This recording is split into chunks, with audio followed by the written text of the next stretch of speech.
इन्हां ने अगे मैं सिद्धू साहब के अगे भी गल रखी है।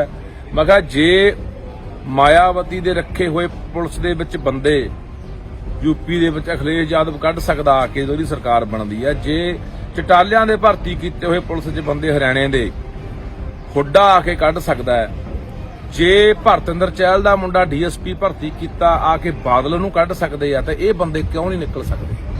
जिद्दे असीं उहदे रौला पाया उसे दिन ही एक अपना ट्यूबल ऑपरेटरां दा रिजल्ट कढिया, 992 ਉਹਦੀਆਂ ਅਸਾਮੀਆਂ ਸੀਗੀਆਂ, 600 ਤੋਂ ਉੱਪਰਲਾ ਬੰਦਾ 600 ਤੋਂ ਉੱਪਰ ਬੰਦਾ ਬਾਹਰਲਾ। ਸਾਡਾ ਇਹਨਾਂ ਨੂੰ ਮਿਲਣ ਦਾ ਮਕਸਦ ਆ। ਮੈਂ ਵਿਰੋਧੀ ਧਿਰ ਵਾਲੇ ਸੋਨੂੰ ਵੀ ਕਹਿਣਾ ਚਾਹੁੰਦਾ, ਝਾੜੂ ਵਾਲੇ ਸੋਨੂੰ ਵੀ ਕਹਿਣਾ ਚਾਹੁੰਦਾ, ਬਾਦਲ ਵਾਲੇ ਬਾਦਲ ਦਾ ਕਹਿਣਾ ਹੈ ਕਿ ਬਾਦਲ ਤਾਂ ਇਹ ਕੰਡੇ ਬੀਜ ਕੇ ਗਿਆ। 14 ਤੇ 16 ਦੇ ਵਿੱਚ ਭਰਤੀਆਂ ਬਾਦਲ ਦੀਆਂ ਕੀਤੀਆਂ ਹੋਈਆਂ ਨੇ। ਝਾੜੂ ਵਾਲੇ ਤੁਸੀਂ ਵੀ ਕਹਿੰਦੇ ਅਸੀਂ ਪੰਜਾਬ ਨੂੰ ਬਚਾਉਣਾ ਚਾਹੁੰਦੇ ਆ, ਤਾਂ ਆਹ ਮੁੱਦੇ ਚੱਕੋ ਜਿਹੜੇ ਚੱਕਣ ਵਾਲੇ ਆ। ਤੇ ਸਾਡੇ ਲੋਕ ਉਲਝੇ ਕਿੱਥੇ ਬੈਠੇ ਆ। ਸੁਖਬੀਰ ਬਾਦਲ ਫੁੱਟਬਾਲ ਖੇਡੀ ਜਾਂਦਾ ਜੀ, ਸੁਖਬੀਰ ਬਾਦਲ ਜਲੇਬੀਆਂ ਪਕਾਈ ਜਾਂਦਾ ਜੀ, ਚੰਨੀ ਲੋਕਾਂ ਨੂੰ ਅੱਧੀ ਰਾਤ ਨੂੰ ਮਿਲਦਾ ਫਿਰਦਾ ਜੀ, ਰਾਜਾ ਵੜਿੰਗ ਬੱਸ ਦੇ ਵਿੱਚ ਚੜਿਆ ਫਿਰਦਾ ਜੀ, ਭਗਵੰਤ ਮਾਨ ਚੁਟਕਲੇ ਸੁਣਾਉਂਦਾ ਫਿਰਦਾ ਜੀ, ਵਿਆਹਾਂ ਦੇ ਵਿੱਚ ਗੀਤ ਗਾਉਂਦਾ ਫਿਰਦਾ ਜੀ। ਸਾਡੇ ਤਾਂ ਲੋਕ ਉੱਥੇ ਉਲਝੇ ਪਏ, ਅਸਲ ਮੁੱਦੇ ਦਾ ਧਿਆਨ ਹੀ ਨਹੀਂ। ਸੂਬਿਆਂ ਤੋਂ ਸਾਰੀਆਂ ਨੌਕਰੀਆਂ ਦੇ ਲਿਆ ਬੰਦੇ ਦੀ ਰੱਖੀ ਜਾਂਦੇ ਹੋ ਨਾ, ਤੇ ਇਹਦੇ ਲਈ ਵੀ ਕੋਈ ਹੱਲ ਕਰੋ, ਡੋਮਿਸਾਈਲ ਵਾਲਾ ਜਾਰੀ ਕਰੋ, ਕੋਈ ਨੋਟੀਫਿਕੇਸ਼ਨ ਤਾਂ ਜਾਰੀ ਕਰਾਓ। ਪੰਜਾਬੀ ਵਾਲਾ ਮਸਲਾ ਤਾਂ ਹੱਲ ਹੋ ਗਿਆ, ਪਰ ਤੁਸੀਂ ਨੋਟੀਫਿਕੇਸ਼ਨ ਤਾਂ ਜਾਰੀ ਹੋਣਾ ਚਾਹੀਦਾ, ਉਹ ਤੋਂ ਬਿਨਾਂ ਕੀ ਹੱਲ ਹੋਊਗਾ। ਹਾਂ ਤਾਂ ਤੁਸੀਂ ਸਰਕਾਰ ਹੋ, ਜੇ ਹੁਣ ਨਹੀਂ ਕੁਝ ਕਰ ਸਕਦੇ ਫਿਰ ਤਾਂ ਕੀ ਫਾਇਦਾ ਹੈ ਕਿ ਲਾਰਿਆਂ ਨਾਲ ਨਹੀਂ ਗੱਲ ਕਰਨੀ।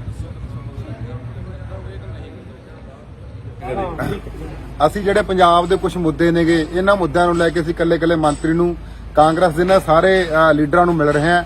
ਅੱਜ ਇਹ ਨਵਜੋਤ ਸਿੰਘ ਸਿੱਧੂ ਨੂੰ ਮਿਲਣ ਆਏ ਸੀ, ਕਿਹੜੇ ਮੁੱਦਿਆਂ ਤੇ ਮਿਲਣ ਆਏ ਸੀ ਉਹਦੇ ਬਾਰੇ ਤੁਹਾਨੂੰ ਬਾਈ ਦੱਸਣਗੇ। ਇਸ ਤੋਂ ਬਾਅਦ ਜੇ ਮੁੱਦਿਆਂ ਦਾ ਨਹੀਂ ਹੱਲ ਨਿਕਲਦਾ ਉਹਦਾ ਵੀ ਬਾਈ ਹੱਲ ਦੱਸੂਗਾ, ਉਹਦਾ ਹੱਲ ਤੁਸੀਂ ਕਰਨਾ, ਪੰਜਾਬ ਦੇ ਲੋਕਾਂ ਨੇ ਹੱਲ ਕਰਨਾ।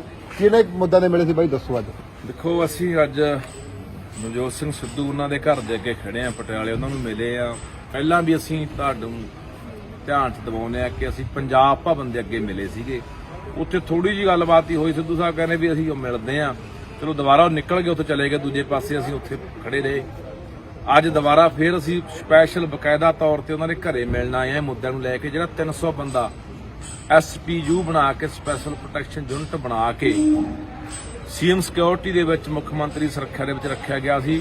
ਸਾਰਿਆਂ ਨੇ ਤੁਸੀਂ ਬਕਾਇਦਾ ਤੌਰ ਤੇ ਸੁਣਿਆ। ਉਹ ਅਸੀਂ ਜਦੋਂ ਪ੍ਰੈਸ ਕਾਨਫਰੰਸ ਕੀਤੀ ਸੀ ਵੀ ਇੱਕ ਵੀ ਬੰਦਾ ਪੰਜਾਬ ਦਾ ਨਹੀਂ, ਤਾਮਿਲਨਾਡੂ, ਆਂਧਰਾ, ਬੰਗਾਲ, ਬਿਹਾਰ, UP ਸਾਰੇ ਬਾਹਰਲੇ ਸੂਬਿਆਂ ਦੇ ਆ। ਸਾਰੀਆਂ ਧੱਜੀਆਂ ਉਡਾ ਕੇ ਕਾਨੂੰਨਾਂ ਕਾਇਦਿਆਂ ਦੀਆਂ ਉਹ ਫਿਰ ਬੰਦੇ ਰੱਖੇ ਗਏ ਆ। ਲਗਾਤਾਰ ਅਸੀਂ ਕਈ ਵਾਰੀ ਸੁਖਜਿੰਦਰ ਸਿੰਘ ਰੰਧਾਵਾ ਦੇ ਧਿਆਨ 'ਚ ਇਹ ਗੱਲ ਲਿਆ ਚੁੱਕੇ ਆ, ਪ੍ਰਗਟ ਸਿੰਘ ਦੇ ਧਿਆਨ 'ਚ ਲਿਆ ਚੁੱਕੇ ਆ, ਮਨਪ੍ਰੀਤ ਬਾਦਲ ਦੇ ਧਿਆਨ 'ਚ ਲਿਆ ਚੁੱਕੇ ਆ, ਸਿੱਧੂ ਦੇ ਵੀ ਧਿਆਨ 'ਚ ਅਸੀਂ ਅੱਜ ਫਿਰ ਦੁਬਾਰਾ ਮਿਲ ਕੇ ਲਿਆਂਦੀ ਹੈ। ਤਾਂ ਸਿੱਧੂ ਸਾਹਿਬ ਨੇ ਕਿਹਾ, ਰੰਧਾਵਾ ਸਾਹਿਬ ਨੇ ਕਿਹਾ, ਕਹਿੰਦੇ ਜੀ ਅਸੀਂ ਇਹ ਮਤਲਬ ਕਿ ਉਹ ਹਾਈ ਕੋਰਟ ਚਲੇ ਜਾਣਗੇ, ਉਹ ਸੁਪਰੀਮ ਕੋਰਟ ਚਲੇ ਜਾਣਗੇ, ਕਾਨੂੰਨ ਦਾ ਸਹਾਰਾ ਲੈਣਗੇ। ਤਾਂ ਅਸੀਂ ਇਹ ਕਹਿਣਾ ਚਾਹੁੰਦੇ ਹਾਂ, ਕਾਨੂੰਨ ਦਾ ਸਹਾਰਾ ਲੈਣਗੇ ਅਲੱਗ ਗੱਲ ਹੈ। ਤੁਹਾਨੂੰ ਮੈਂ 2-3 ਉਦਾਹਰਨਾਂ ਦਿੰਨਾ। ਇਹਨਾਂ ਨੇ ਅੱਗੇ ਮੈਂ ਸਿੱਧੂ ਸਾਹਿਬ ਦੇ ਅੱਗੇ ਵੀ ਗੱਲ ਰੱਖੀ ਹੈ। ਮੈਂ ਕਿਹਾ ਜੇ ਮਾਇਆਵਤੀ ਦੇ ਰੱਖੇ ਹੋਏ ਪੁਲਿਸ ਦੇ ਵਿੱਚ ਬੰਦੇ यूपी ਦੇ ਵਿੱਚ ਅਖਿਲੇਸ਼ ਯਾਦਵ ਕੱਢ ਸਕਦਾ ਆ ਕੇ ਜਿਹੜੀ ਸਰਕਾਰ ਬਣਦੀ ਹੈ, ਜੇ ਚਟਾਲਿਆਂ ਦੇ ਭਰਤੀ ਕੀਤੇ ਹੋਏ ਪੁਲਿਸ 'ਚ ਬੰਦੇ ਹਰਿਆਣੇ ਦੇ ਹੁੱਡਾ ਆ ਕੇ ਕੱਢ ਸਕਦਾ ਹੈ, ਜੇ ਭਰਤਿੰਦਰ ਚਹਿਲ ਦਾ ਮੁੰਡਾ DSP ਭਰਤੀ ਕੀਤਾ ਆ ਕੇ ਬਾਦਲ ਨੂੰ ਕੱਢ ਸਕਦੇ ਆ, ਤਾਂ ਇਹ ਬੰਦੇ ਕਿਉਂ ਨਹੀਂ ਨਿਕਲ ਸਕਦੇ। ਇਹ ਕਹਿੰਦੇ ਆ ਕਿ ਅਸੀਂ ਇਹ ਮਤਲਬ ਕਿ ਕਿਸੇ ਨੂੰ ਨੌਕਰੀ ਦੇਣੀ ਸੌਖੀ ਹੈ, ਕੱਢਣਾ ਬਹੁਤ ਔਖਾ ਹੈ ਜੀ, ਕੱਢ ਨਹੀਂ ਸਕਦੇ, ਉਹ ਕੋਰਟ ਚਲੇ ਜਾਣਗੇ। ਇਹ ਮਤਲਬ ਕਿ ਸਾਨੂੰ ਸਿੱਧੂ ਸਾਹਿਬ ਕਹਿੰਦੇ ਸਾਨੂੰ ਪਤਾ ਨਹੀਂ ਐਂਟੀ ਨੈਸ਼ਨਲ ਨਾ ਮਤਲਬ ਕਿ ਐਲਾਨ ਦੇਣ ਵੀ ਐਂਟੀ ਨੈਸ਼ਨਲ ਐਲਾਨਣ ਵਾਲੀ ਗੱਲ ਕਿਹੜੀ ਹੈ। ਕੀ ਪੰਜਾਬ ਦਾ ਮੁੰਡਾ, ਕੀ ਪੰਜਾਬ ਦੀ ਕੁੜੀ ਹਿਮਾਚਲ 'ਚ ਜਾ ਕੇ ਭਰਤੀ ਹੋ ਸਕਦੀ ਹੈ? ਕੀ ਪੰਜਾਬ ਦੇ ਨੌਜਵਾਨ ਮਹਾਰਾਸ਼ਟਰ ਦੇ ਵਿੱਚ, ਤਾਮਿਲਨਾਡੂ ਦੇ ਵਿੱਚ, ਰਾਜਸਥਾਨ ਦੇ ਵਿੱਚ ਐ ਕੋਈ ਵੀ ਮੈਨੂੰ ਦੱਸ ਦਿਓ, ਇੱਕ ਵੀ ਉਦਾਹਰਨ ਐਸੀ ਦੱਸ ਦਿਓ ਕਿਸੇ ਵੀ ਸੂਬੇ ਦੇ ਵਿੱਚ, ਭਾਰਤ ਦੇ ਕਿਸੇ ਵੀ ਸੂਬੇ ਦੇ ਵਿੱਚ ਸਾਡੇ ਨੌਜਵਾਨਾਂ ਨੂੰ, ਪੰਜਾਬ ਦਿਆਂ ਨੂੰ ਐ ਲਿਜਾ ਕੇ ਰੱਖ ਲਿਆ ਹੋਵੇ ਕਿਸੇ ਸਿਕਿਉਰਿਟੀ ਦੇ ਵਿੱਚ, CM ਦੇ ਵਿੱਚ, ਜਾਂ ਉੱਥੋਂ ਦੀ ਪੁਲਿਸ 'ਚ ਮਰਜ ਕਰ ਦਿੱਤਾ ਹੋਵੇ। ਹਾਂ, ਡੈਪੂਟੇਸ਼ਨ ਤੇ ਬੰਦੇ ਆਉਂਦੇ ਜਾਂਦੇ ਰਹਿੰਦੇ ਆ। ਇਹ ਤੋਂ ਇਲਾਵਾ ਆ ਤੁਸੀਂ ਦੂਜੇ ਪਾਸੇ ਦੇਖ ਲਓ, ਹੁਣ ਜਿੱਦੇ ਅਸੀਂ ਉਹਦੇ ਰੌਲਾ ਪਾਇਆ ਉਸੇ ਦਿਨ ਹੀ ਇੱਕ ਆਪਣਾ ਟਿਊਬਲ ਆਪਰੇਟਰਾਂ ਦਾ ਰਿਜ਼ਲਟ ਕੱਢਿਆ, 992 ਉਹਦੀਆਂ ਅਸਾਮੀਆਂ ਸੀਗੀਆਂ, 600 ਤੋਂ ਉੱਪਰਲਾ ਬੰਦਾ 600 ਤੋਂ ਉੱਪਰ ਬੰਦਾ ਬਾਹਰਲਾ। ਸਾਡੇ ਤਾਂ ਗਿਣਤੀ ਦੇ ਵਿੱਚ 50-60 ਬੰਦੇ ਮਸਾਂ 900 ਬੰਦਿਆਂ ਦੇ ਵਿੱਚ। ਅਸੀਂ ਟੀਚਰਾਂ ਦੇ ਵਿੱਚ ਹੈ, ਉੱਥੇ ਸਾਰੇ ਬਾਹਰਲੇ ਬੰਦੇ ਆਈ ਜਾਂਦੇ ਆ। ਅਸੀਂ ਬਿਜਲੀ ਮਹਿਕਮੇ ਦੇ ਵਿੱਚ ਆ, ਜਣੇ ਸਾਰੇ ਮਹਿਕਮਿਆਂ ਦੇ ਵਿੱਚ ਸਾਡੇ ਲਈ ਕਿੱਥੇ ਜਗ੍ਹਾ ਰਹੇਗੀ। ਡੋਮਿਸਾਈਲ ਵਾਲੀ ਗੱਲ ਕੀਤੀ ਸੀਗੀ ਕਿ ਡੋਮਿਸਾਈਲ ਵਾਲੀ ਗੱਲ ਕਰੋ, ਉਹ ਨੀਤੀ ਨੂੰ ਲਾਗੂ ਲੈ ਕੇ ਆਓ, ਸਰਟੀਫਿਕੇਟ ਜਾਰੀ ਕਰੋ, ਉਹਦੇ ਉੱਤੇ ਵੀ ਹਲੇ ਪਤਾ ਨਹੀਂ। ਹਾਂ, ਬਿਆਨ ਆ ਰਹੇ ਨੇ ਕਿ ਜੀ ਅਸੀਂ ਜਿਹੜਾ ਮੰਤਰੀਆਂ ਦੇ ਬਿਆਨ ਆ ਰਹੇ ਨੇ, ਪ੍ਰਗਟ ਸਿੰਘ ਦਾ ਬਿਆਨ ਆਇਆ, ਮੁੱਖ ਮੰਤਰੀ ਚੰਨੀ ਸਾਹਿਬ ਦਾ ਬਿਆਨ ਆਇਆ ਕਿ ਜੀ ਅਸੀਂ ਜਿਹੜੀਆਂ ਪੰਜਾਬੀਆਂ ਨੂੰ ਨੌਕਰੀ ਦੇ ਵਿੱਚ ਪਹਿਲ ਦੇਵਾਂਗੇ, ਉਹਨਾਂ ਦਾ ਪੰਜਾਬੀਆਂ ਦਾ ਕੋਟਾ ਅਸੀਂ ਰਾਖਵਾਂ ਕਰਾਂਗੇ। ਪਰ ਉਹ ਕੋਟਾ ਕਦੋਂ ਰਾਖਵਾਂ ਕਰਨਗੇ ਜੀ? ਇਕੱਲੇ ਬਿਆਨ, ਇਕੱਲੇ ਲਾਰੇ ਨੇ, ਇਕੱਲੇ ਫੋਕੇ ਵਾਅਦੇ ਨੇ। ਕਦੋਂ ਨੋਟੀਫਿਕੇਸ਼ਨ ਜਾਰੀ ਹੋਊਗਾ ਜੀ? ਕਦੋਂ ਇਹ ਕਾਨੂੰਨ ਲੈ ਕੇ ਆਉਂਗੇ ਜੀ? ਇੱਕ ਜਿਹੜੇ ਆਪਾਂ ਪਹਿਲਾਂ ਮਿਲੇ ਸੀਗੇ, ਆਪਾਂ ਇਹਨਾਂ ਨੂੰ ਸਾਰਿਆਂ ਨੂੰ ਮਿਲਣਾ ਸ਼ੁਰੂ ਕਰਿਆ। ਮੈਂ ਪੰਜਾਬ ਦੇ ਲੋਕਾਂ ਨੂੰ ਦੱਸਣਾ ਚਾਹਣਾ ਕਿ ਪੰਜਾਬੀ ਮਾਂ ਬੋਲੀ ਵਾਲਾ ਹੱਲ ਹੋ ਗਿਆ, ਹੈਨਾ। ਜੇ ਆਪਾਂ ਨੂੰ ਜਗਾਉਣਾ ਵੀ ਮੌਕਾ ਹੈ ਨਾ, ਤਾਂ 1-2 ਮਹੀਨਾ ਪੰਜਾਬ ਦੇ ਲੋਕਾਂ ਨੂੰ ਕਹਿਣਾ ਚਾਹੁੰਦੇ ਹੋ ਵੀ ਜੇ ਜਾਂਦੇ ਜਾਂਦੇ ਕੁਝ ਕਰ ਜਾਣ। ਪੰਜਾਬੀ ਮਾਂ ਬੋਲੀ ਵਾਲਾ ਆਪਣਾ ਹੱਲ ਹੋਇਆ। ਜਾਂ ਇਹਨਾਂ ਨੇ ਜਿਹੜਾ ਨੌਕਰੀਆਂ ਦੀ ਗੱਲ ਕਰੀ ਸੀਗੀ, ਕਹਿਣ ਦਾ ਭਾਵ ਇਹ ਆ ਵੀ ਲੋਕਾਂ ਨੂੰ ਦੱਸਣਾ ਚਾਹੁੰਦੇ ਜੇ ਇਹਨਾਂ ਨੂੰ ਮਿਲਦੇ ਆ ਤਾਂ ਇਹਨਾਂ ਦੇ ਆ ਕੇ ਅਸੀਂ ਇਹਨਾਂ ਦੇ ਖੰਡ ਪਾਉਣੇ ਵੀ ਆਹ ਕੰਮ ਕਰੋ। ਸਾਡਾ ਇਹਨਾਂ ਨੂੰ ਮਿਲਣ ਦਾ ਮਕਸਦ ਆ। ਮੈਂ ਵਿਰੋਧੀ ਧਿਰ ਵਾਲੇ ਸੋਨੂੰ ਵੀ ਕਹਿਣਾ ਚਾਹੁੰਦਾ, ਝਾੜੂ ਵਾਲੇ ਸੋਨੂੰ ਵੀ ਕਹਿਣਾ ਚਾਹੁੰਦਾ, ਬਾਦਲ ਵਾਲੇ ਸੋਨੂੰ। ਬਾਦਲ ਨੂੰ ਤਾਂ ਕਹਿਣਾ ਕਿ ਬਾਦਲ ਤਾਂ ਇਹ ਕੰਡੇ ਬੀਜ ਕੇ ਗਿਆ। 14 ਦੇ 16 ਦੇ ਵਿੱਚ ਭਰਤੀਆਂ ਬਾਦਲ ਦੀਆਂ ਕੀਤੀਆਂ ਹੋਈਆਂ ਨੇ। ਝਾੜੂ ਵਾਲੇ ਤੁਸੀਂ ਵੀ ਕਹਿੰਦੇ ਅਸੀਂ ਪੰਜਾਬ ਨੂੰ ਬਚਾਉਣਾ ਚਾਹੁੰਦੇ ਆ, ਤਾਂ ਆਹ ਮੁੱਦੇ ਚੱਕੋ ਜਿਹੜੇ ਚੱਕਣ ਵਾਲੇ ਆ। ਉਹ ਮੁੱਦੇ ਨਹੀਂ ਹੈਗੇ ਕਿ ਤੁਸੀਂ ਕਿਸੇ ਨੂੰ ਬਿਜਲੀਆਂ ਮੁਫਤ ਕਰੀ ਜਾਂਦੇ ਹੋ, ਕਿਸੇ ਨੂੰ ਆਟੇ ਦਾਲਾਂ ਮੁਫਤ ਕਰੀ ਜਾਂਦੇ ਹੋ। ਉਹ ਮੁੱਦੇ ਨਹੀਂ ਹੈਗੇ। ਮੁੱਦੇ ਉਲਝਾ ਸਾਡੇ ਕਿੱਥੇ ਗਏ ਜਾਂ ਸਾਡੇ ਲੋਕ ਉਲਝੇ ਕਿੱਥੇ ਬੈਠੇ ਆ? ਸੁਖਬੀਰ ਬਾਦਲ ਫੁੱਟਬਾਲ ਖੇਡੀ ਜਾਂਦਾ ਜੀ, ਸੁਖਬੀਰ ਬਾਦਲ ਜਲੇਬੀਆਂ ਪਕਾਈ ਜਾਂਦਾ ਜੀ, ਚੰਨੀ ਲੋਕਾਂ ਨੂੰ ਅੱਧੀ ਰਾਤ ਨੂੰ ਮਿਲਦਾ ਫਿਰਦਾ ਜੀ, ਰਾਜਾ ਵੜਿੰਗ ਬੱਸ ਦੇ ਵਿੱਚ ਚੜਿਆ ਫਿਰਦਾ ਜੀ, ਭਗਵੰਤ ਮਾਨ ਚੁਟਕਲੇ ਸੁਣਾਉਂਦਾ ਫਿਰਦਾ ਜੀ, ਵਿਆਹਾਂ ਦੇ ਵਿੱਚ ਗੀਤ ਗਾਉਂਦਾ ਫਿਰਦਾ ਜੀ। ਸਾਡੇ ਤਾਂ ਲੋਕ ਉੱਥੇ ਉਲਝੇ ਪਏ, ਅਸਲ ਮੁੱਦੇ ਦਾ ਧਿਆਨ ਹੀ ਨਹੀਂ।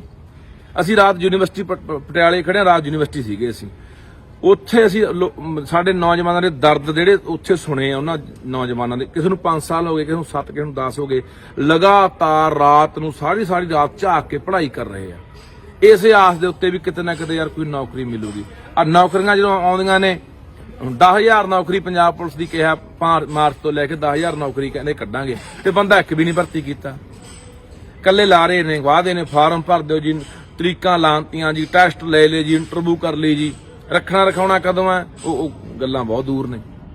ਸੋ ਅੱਜ ਅਸੀਂ ਇਸ ਕਰਕੇ ਇਹਨਾਂ ਦੇ ਦਰ ਆਉਨੇ ਆ, ਇਹਨਾਂ ਦੇ ਦਰਵਾਜ਼ੇ ਖੜਕਾਉਣੇ ਆ ਵੀ ਕੱਲ ਨੂੰ ਤੁਸੀਂ ਲੋਕਾਂ ਕੋਲੇ ਵੋਟਾਂ ਲੈਣ ਜਾਣਾ ਹੈ। ਤੇ ਆਹ ਸਾਡੇ ਲੋਕਾਂ ਦੇ ਸਵਾਲ ਹੋਣਗੇ ਵੀ ਅਸੀਂ ਕਿਹੜੇ ਮੰਤਰੀ ਕੋਲ ਨਹੀਂ ਗਏ ਹੁਣ ਤੱਕ। ਹਰ ਮੰਤਰੀ ਦਾ ਜਾ ਕੇ ਦਰਵਾਜ਼ਾ ਖੜਕਾਉਣੇ, ਹਰ ਮੰਤਰੀ ਦੇ ਜਾ ਕੇ ਧਿਆਨ 'ਚ ਗੱਲ ਲਿਆਉਣੇ ਆ ਵੀ ਮਸਲਾ ਹੈ, ਆਹ ਮਸਲੇ ਚੱਕੋ ਜਿਹੜੇ ਚੱਕਣ ਵਾਲੇ ਆ ਪੰਜਾਬ ਦੇ। ਕਿਉਂ ਪੰਜਾਬ ਨੂੰ ਮਾਰ ਰਹੇ ਆ? ਕਿਉਂ ਨਹੀਂ ਕਰ ਸਕਦੇ? ਜੇ ਤਾਮਿਲਨਾਡੂ 90% ਦੀ ਆਪਣੇ ਲੋਕਾਂ ਲਈ ਰਾਖਵੀਂ ਕਰ ਸਕਦਾ ਨੌਕਰੀ, ਹਿਮਾਚਲ 80% ਦੀ ਕਰ ਸਕਦਾ, ਰਾਜਸਥਾਨ 80 ਕਰ ਸਕਦਾ, ਹਰਿਆਣਾ 75 ਕਰ ਸਕਦਾ, ਤੇ ਪੰਜਾਬ ਕਿਉਂ ਨਹੀਂ ਕਰ ਸਕਦਾ? ਕਿ ਉਹ ਤਾਂ ਫਿਰ ਐਂਟੀ ਨੈਸ਼ਨਲ ਹੋ ਨਹੀਂ ਗਏ, ਆਪਣੇ ਲੋਕਾਂ ਨੂੰ ਪਹਿਲ ਦੇ ਰਹੇ ਆ। ਸਾਡੇ ਵਾਲੇ ਕਹਿੰਦੇ ਆ ਸਾਨੂੰ ਐਂਟੀ ਨੈਸ਼ਨਲ ਨਾਲ, ਸਾਨੂੰ ਦੇਸ਼ ਵਿਰੋਧੀ ਨਾਲ ਲਾਣ ਦੇਣ ਜੇ ਅਸੀਂ ਕਦੇ ਆਪਣੇ ਲੋਕਾਂ ਦੇ ਹੱਕ ਦੀ ਗੱਲ ਕਰ ਲਗੇ। ਜਿਹੜਾ ਕਮਾਂਡੋ ਵਾਲਿਆਂ ਨੂੰ ਦੁੱਖ ਤੇ ਜਾਣਾ ਹੁੰਦਾ। ਇੱਕ ਅਸੀਂ ਮੁੱਦਾ ਹੋਰ ਉਠਾਇਆ ਸੀ, ਜਿਹੜੇ ਮੁੰਡੇ ਉੱਥੇ ਬੈਠੇ ਨੇ, ਕਿੰਨਾ ਉਹ ਵੀ ਸਿੱਧੂ ਸਾਹਿਬ ਦੇ ਨੋਟ 'ਚ ਕਰਾ ਕੇ ਆਏ ਆ। ਜਿਹੜੇ ਮੁੰਡੇ ਆਪਣੇ ਪੁਲਿਸ ਵਾਲੇ ਬੈਠੇ ਨੇ, ਵੇਟਿੰਗ ਲਿਸਟ ਵਾਲੇ 2016 ਵਾਲੇ, ਉਹ ਵੀ ਉਹਨਾਂ ਦੇ 29 ਨੰਬਰ ਵਾਲੇ ਮੁੰਡੇ ਉੱਥੇ ਬੈਠੇ ਨੇਗੇ। ਬਾਦਲਾਂ ਨੇ ਜਿਹੜੇ 22 20 ਨੰਬਰਾਂ ਵਾਲੇ ਭਰਤੀ ਕੀਤੇ ਹੋਏ ਨੇ ਪੰਜਾਬ ਪੁਲਿਸ ਦੇ ਵਿੱਚ, ਉਹ ਵੀ ਇਹਨਾਂ ਨੂੰ ਨੋਟ ਕਰਾ ਕੇ ਆਇਆ ਸਾਰਾ ਕੁਝ। ਸੋ ਇਹਨਾਂ ਨੇ ਧਿਆਨ 'ਚ ਲਿਆ ਚੁੱਕੇ ਆ ਸਾਰਾ, ਦੁਬਾਰਾ ਵੀ ਮਿਲ ਕੇ ਲਿਆ ਦਾਂਗੇ। ਅਸੀਂ ਇਸੇ ਕੰਮ ਤੇ ਮਿਲਦੀ ਫਿਰਦੇ ਆ ਰੋਜ਼ ਕਿਸੇ ਨਾ ਕਿਸੇ ਨੂੰ। ਪਰ ਲੋਕੋ ਪੰਜਾਬ ਦੇ ਅਖੀਰ ਤੇ ਇਹੀ ਕਹਿਣਾ ਚਾਹੁੰਦਾ, ਇਹ ਹੁਣ ਤੁਹਾਡੇ ਹੱਥ ਆ ਖੇਡ। ਇਹ ਤੁਸੀਂ ਇਹਨਾਂ ਲੋਕਾਂ ਕੋਲੋਂ ਸਵਾਲ ਜਵਾਬ ਮੰਗਣੇ ਆ। ਤੁਸੀਂ ਇਹਨਾਂ ਲੋਕਾਂ ਨੂੰ ਘੇਰ ਕੇ ਆਹ ਗੱਲਾਂ ਦੇ ਸਵਾਲ, ਇਹਨਾਂ ਸਵਾਲਾਂ ਦੇ ਜਵਾਬ ਮੰਗੋ ਵੀ ਕਿਉਂ ਪੰਜਾਬ ਨਾਲ ਧਰੋਹ ਕਮਾ ਰਹੇ ਹੋ, ਕਿਉਂ ਪੰਜਾਬ ਨਾਲ ਗਦਾਰੀ ਕਰ ਰਹੇ ਹੋ, ਕਿਉਂ ਪੰਜਾਬ ਦਾ ਨੁਕਸਾਨ ਕਰ ਰਹੇ ਹੋ, ਕਿਉਂ ਪੰਜਾਬੀਆਂ ਨੂੰ ਤਬਾਹ ਕਰ ਰਹੇ ਹੋ। ਸਾਡੇ ਨੌਜਵਾਨ ਜਾਂ ਚਿੱਟਿਆਂ ਦੇ ਰਾਹ ਪੈ ਗਏ ਜਾਂ ਬਾਹਰਲੇ ਮੁਲਕਾਂ ਦੇ ਰਾਹ ਪੈ ਗਏ ਆ। ਨੌਕਰੀਆਂ ਤੇ ਆ ਕੇ ਸਾਡੇ ਲਿਆ ਕੇ ਯੂਪੀ ਬਿਹਾਰ ਦੇ ਬੰਦੇ ਸਿਰਾਂ ਤੇ ਬਿਠਾਤੇ। ਸਾਡੇ ਜਵਾਨ ਕੱਲੇ ਸਲੂਟ ਮਾਰਨ ਜੋਗਰੇ ਰਹਿ ਗਏ। ਇਹਨਾਂ ਨੂੰ ਕਰੀ ਚੱਲੋ ਗੁਲਾਮੀ ਉਹਨਾਂ ਲੋਕਾਂ ਦੀ। ਸੋ ਲੋਕੋ ਹੁਣ ਨਾ ਜਿਹੜਾ ਜਾਗੇ, ਜੇ ਹੁਣ ਨਾ ਤੁਸੀਂ ਸਵਾਲ ਜਵਾਬ ਕੀਤੇ, ਹੁਣ ਨਾ ਇਹਨਾਂ ਨੂੰ ਘੇਰ ਕੇ ਇਹਨਾਂ ਦੀਆਂ ਆਹ ਗੱਲਾਂ ਦਾ ਹਿਸਾਬ ਕਿਤਾਬ ਲਿਆ, ਤਾਂ ਫਿਰ ਕਦੇ ਵੀ ਨਹੀਂ ਹੋਣਾ। ਇਹ ਗੱਲ ਭੁੱਲ ਜੀ।